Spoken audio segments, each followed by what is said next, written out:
আজকে রবিবার, সকাল এখন প্রায় ৯টা। তো নমস্কার, আশা করছি সকলে খুব ভালো আছো। একটা নতুন ভিডিওতে সকলকে স্বাগত। দুদিন পরেই তো পয়লা বৈশাখ, আর পয়লা বৈশাখের আগে একটু ঘরবাড়িগুলো পরিষ্কার করতে হয়। তো ঘরটা তো ভালোভাবে ঝেড়ে নিয়েছি, মানে ঘরের ওপরটা এত পরিমাণে মাকড়সার জাল হয়েছিল, তো তাই একটু ঝেড়ে ঝুড়ে পরিষ্কার করে নিয়েছি।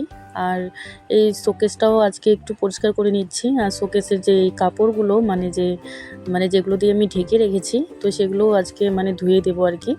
প্রচণ্ড পরিমাণে ধুলোবালি পড়েছে এগুলোতে দেখলাম। আর ৩ দিন তো ঘরটা মুছতেও পারিনি, ৩ দিন তো আমি বাড়িতেও ছিলাম না। তো এর আগের ভিডিওতে তো তোমরা দেখেছিলে যা এক জায়গায় গিয়েছিলাম আমি। তো তারপরে কিন্তু আরও ২ দিন আমাকে যেতে হয়েছে ওই একই জায়গাতে। তো সকালবেলা ঘুম থেকে উঠেই বাসি কাজকর্ম কোনো মতো সেরে স্নান করে দুজনে তৈরি হয়েই তো বেরিয়ে পড়েছিলাম। ওই ৩ দিনের কথা বলছি আর কি।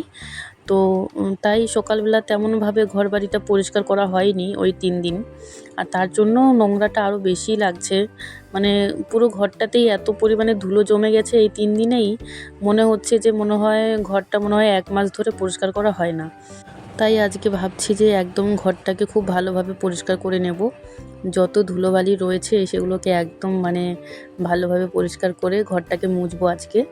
আর সকাল সকাল আজকে অনেকগুলো জামা কাপড় আমি ভিজিয়ে দিয়েছি, আমাদের যে পরনের জামা কাপড়গুলো সেগুলো ভিজিয়েছি আজকে। আর কালকে হচ্ছে ওই বেডশিট, তারপর পিলো কাভার, মশারি এইসব কালকে ভেজানো হবে। তার কারণ একদিনে যদি এত জামা কাপড় কাচি তাহলে আর মেলারও জায়গা হবে না।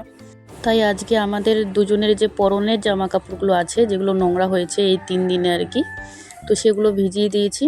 আর বেডশিট, মশারি, পিলো কাভার এগুলো কালকে ভেজানো হবে। কদিন থেকে আবার আমাদের মোটরটাও চলছে না, তার জন্য জামা কাপড় কাচতে ভীষণ কষ্ট হচ্ছে। কল পাম্প দিয়ে দিয়ে জল করে তারপর জামা কাপড় কাচতে হচ্ছে আর কি।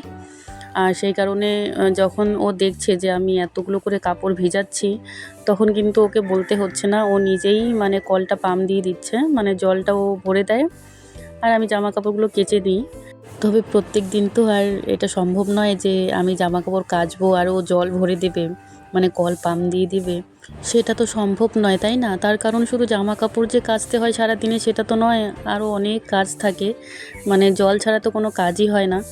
তো তাই ওকে বলছি যে মোটরের সুইচটা নাকি খারাপ হয়েছে, মোটরের সুইচটা চেঞ্জ করতে হবে। মোটর তো ঠিকই আছে, যেহেতু নতুন মোটর লাগানো হলো কদিন আগেই, তো সুইচটা চেঞ্জ করলেই মোটরটা চলবে। তো বলছে ঠিক আছে, আজকালের মধ্যে আমি সুইচটা চেঞ্জ করে দেব।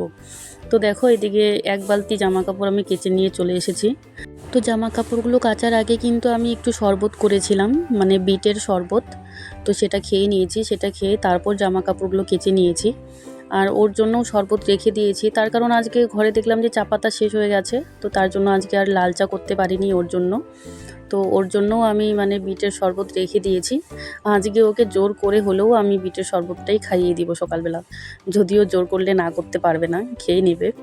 ওকে পাঠিয়েছি একটু দোকানে, ঘরে সব কিছুই শেষ হয়ে গেছে, সর্ষের তেল, তারপর মুদিখানার জিনিসপত্র আনতে গেছে।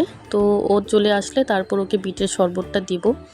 যখন ও গেল দোকানটায় তখন বিটের শরবতটা আমার বানানো হয়নি, তো ও বলছিল যে আমি আগে দোকানে গিয়ে আসি, তারপর যদি ইচ্ছে হয় তো খাবো।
তো সমস্ত জামা কাপড়গুলো আমি মেলে দিয়েছি, মানে একদম জায়গা হচ্ছে না, তো একটু মাঝখানে মাঝখানে একটু ভাঁজ করে করে জামা কাপড়গুলোকে মেলে দিয়েছি।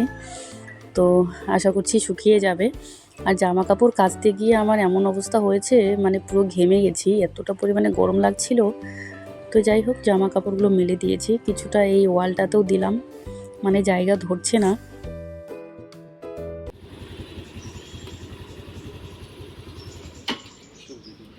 কি কি নিয়ে এসছো?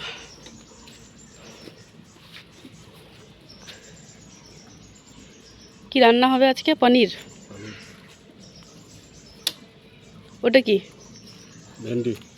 ভেন্ডি।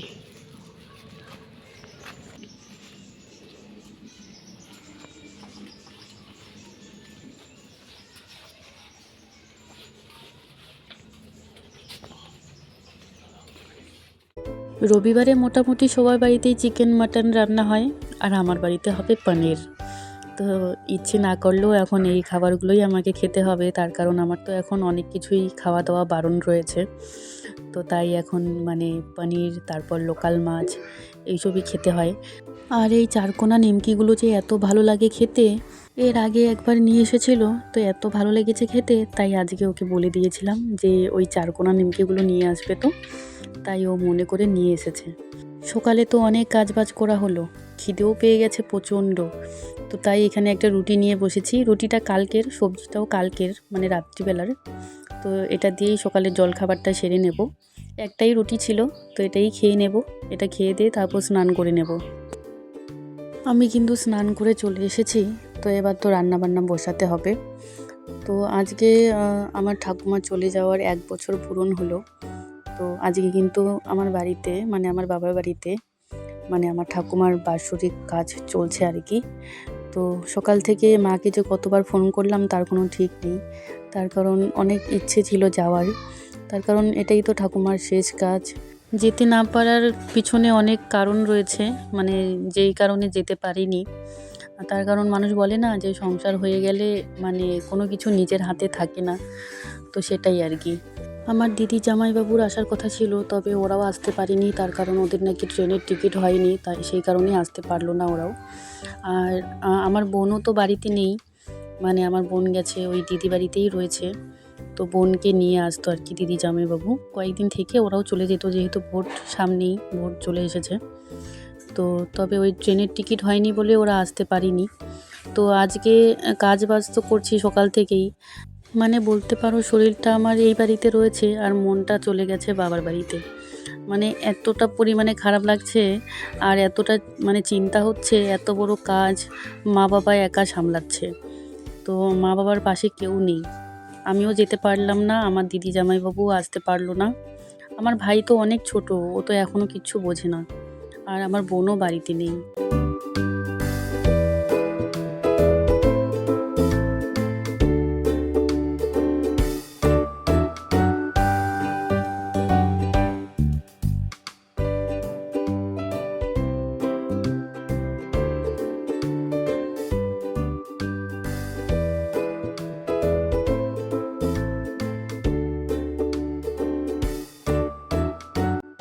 ওইদিকে ভেন্ডি ভাজাটা হচ্ছে, আর এদিকে আমি পনিরটা কেটে নেব।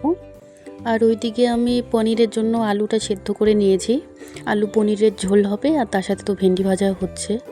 তো এই দিয়ে দুপুরবেলা খাওয়া দাওয়া হবে আজকে।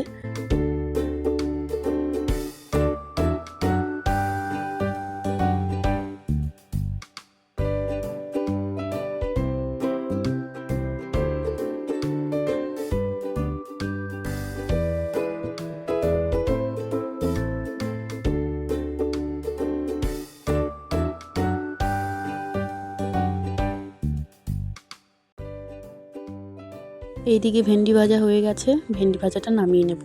ভেন্ডি ভাজাতে কিন্তু পেঁয়াজ দিইনি, শুধুমাত্র একটা কাঁচা লঙ্কা দিয়ে ভেজে নিয়েছি। আর এইভাবে ভেন্ডি ভাজা খেতে আমার বেশ ভালো লাগে। তো এদিকে পনিরটাও ভেজে নেব একটু নুন আর হলুদ দিয়ে।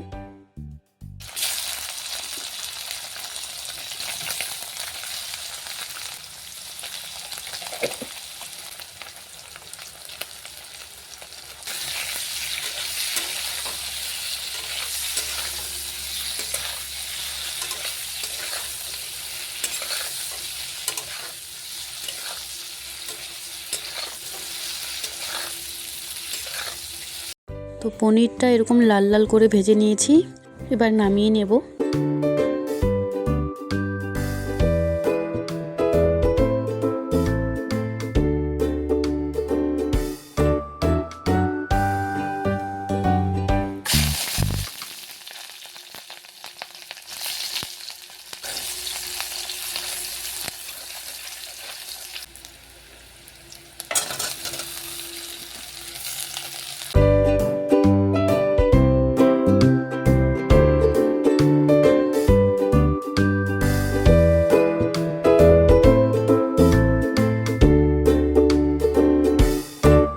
ওইদিকে রান্নাবান্না হয়ে গেছে, আর এদিকে আমি একটু লাল চা করে নিয়েছি।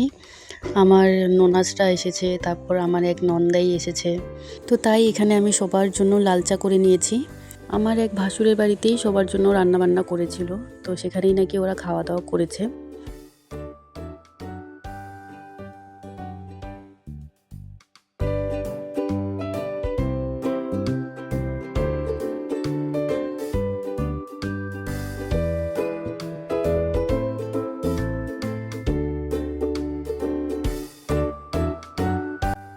এখন দুপুর 2:30 বাজে, তো এখন আমি দুপুরের খাবার খেতে বসলাম।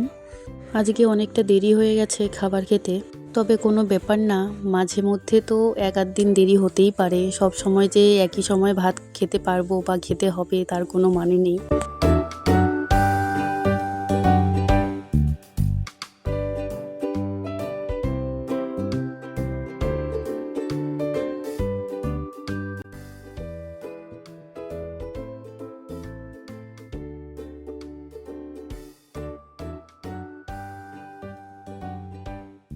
তো চলো, দুপুরবেলার খাবার খেতে খেতেই আজকের ভিডিওটা আমি এখানেই শেষ করছি।